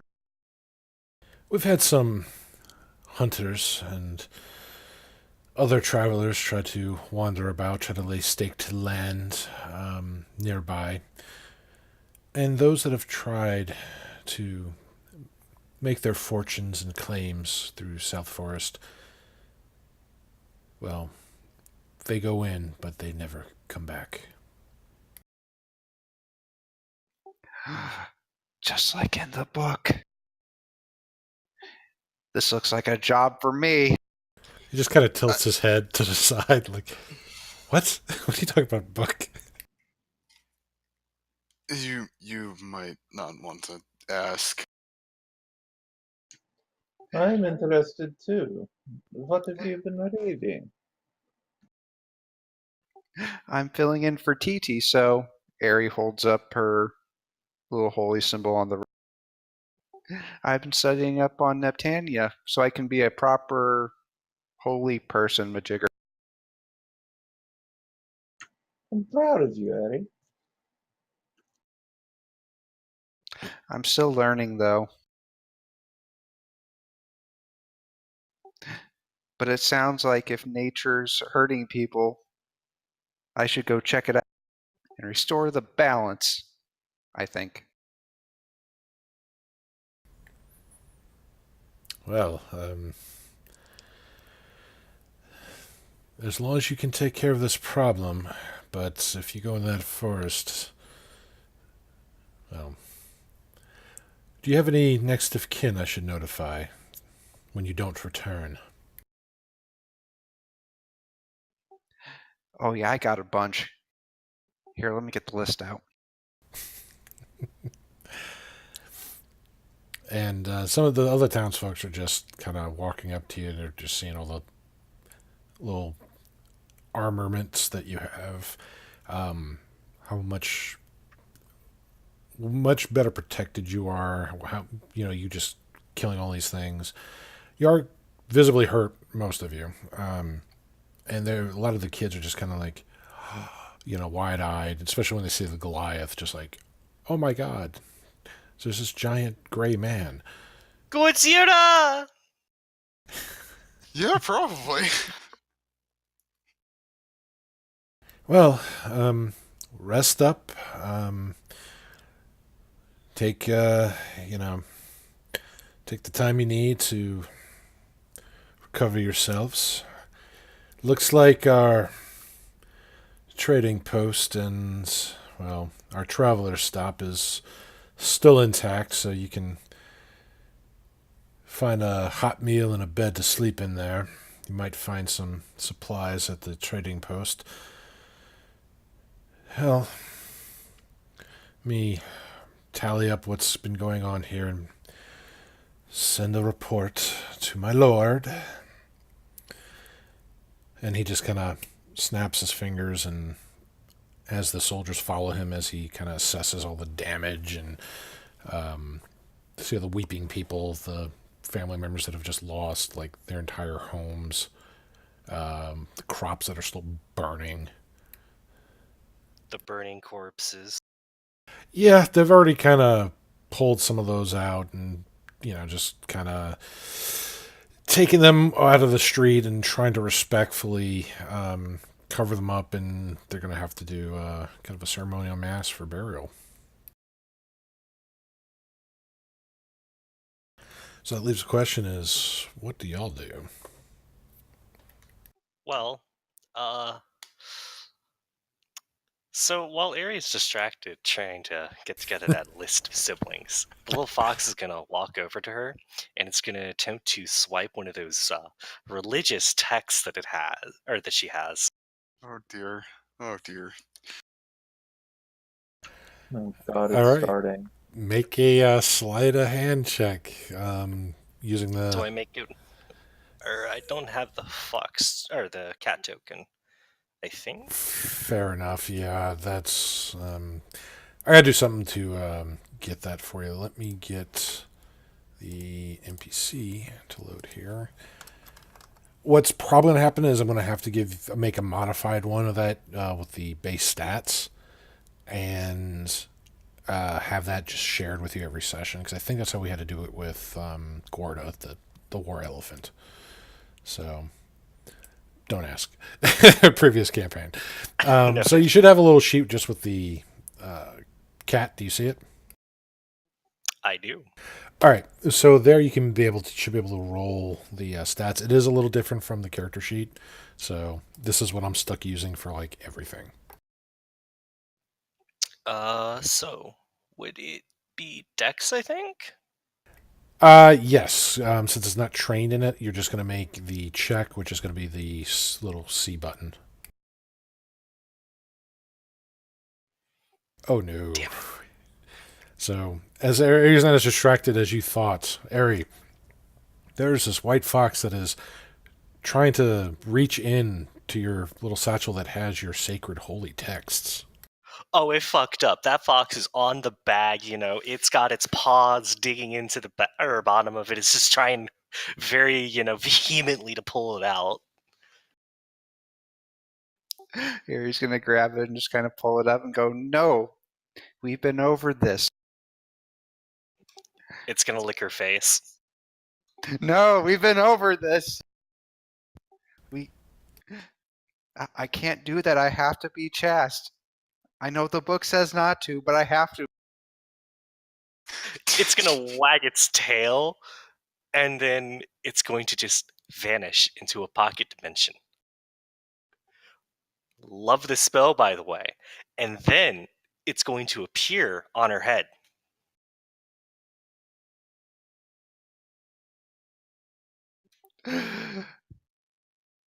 Help! So the villagers are also kind of freaking out as this white fox is now vanishing from existence and reappearing on other parts of this panicked girl's body. I'm watching. Do I know what's happening? Make Like a what this Arcana is? check.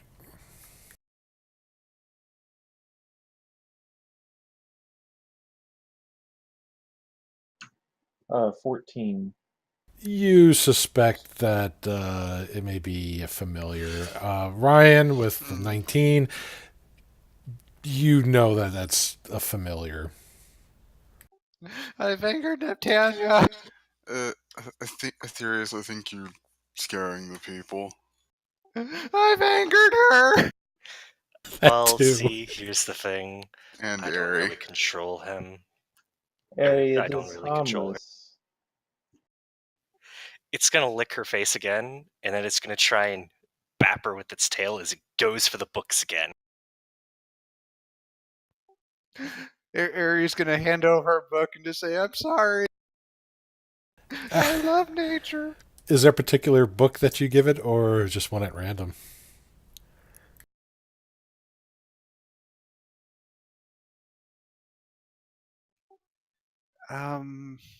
It's getting the oh crap! What was the second book again? Spear Not of the Wood? snake. Yeah. It's going to take it into its mouth, and it's going to take it over to Mordecai and hand the book over to him. Okay. He'll take a look at the book and flip through it.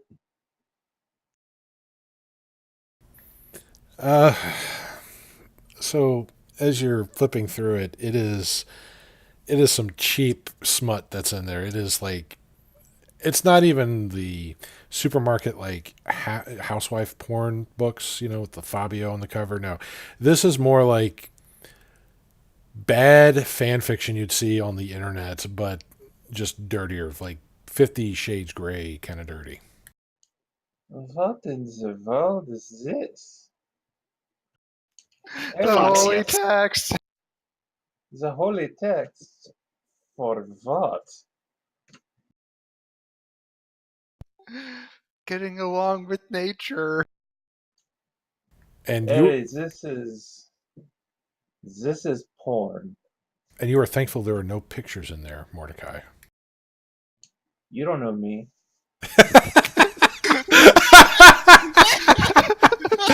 All right, then you're disappointed that there are no pictures in there. So the fox, realizing that what it wanted to do has went well, it's going to wag its tail a little bit, and then it's going to run into Therius's hood and just hide there, curled around his neck. Or you'd see a little bit of its fluffy tail poking out in its nose. All right. Eddie, are you okay? Aries gonna run up and just grab the book. You don't understand. I mean, I don't understand either. I mean, I've been on this holy pilgrimage thingamajig for like officially one day.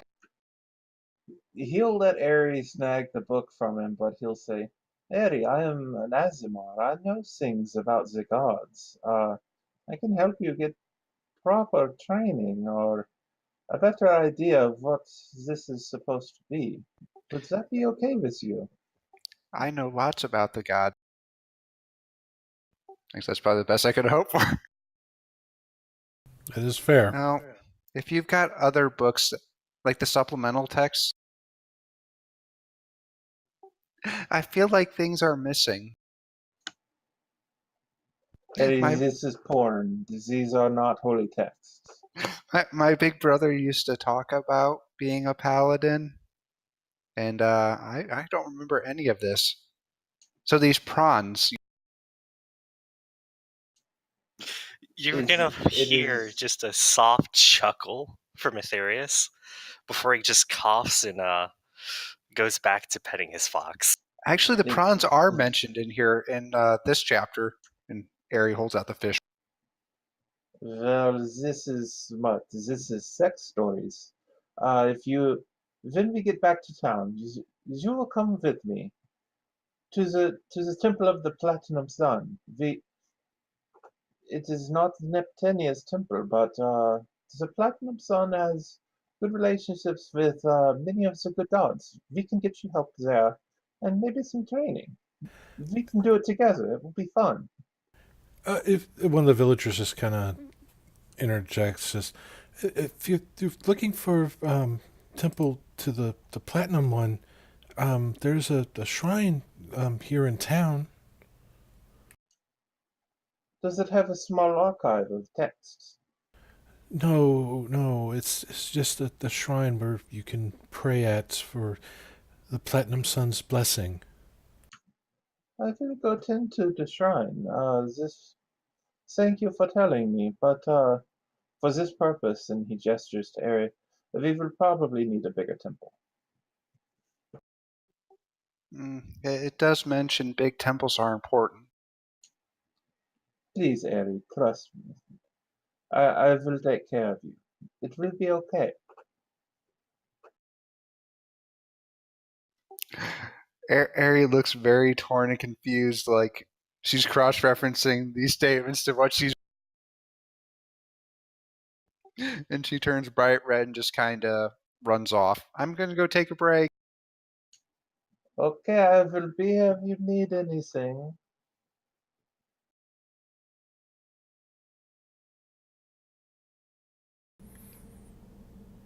All right.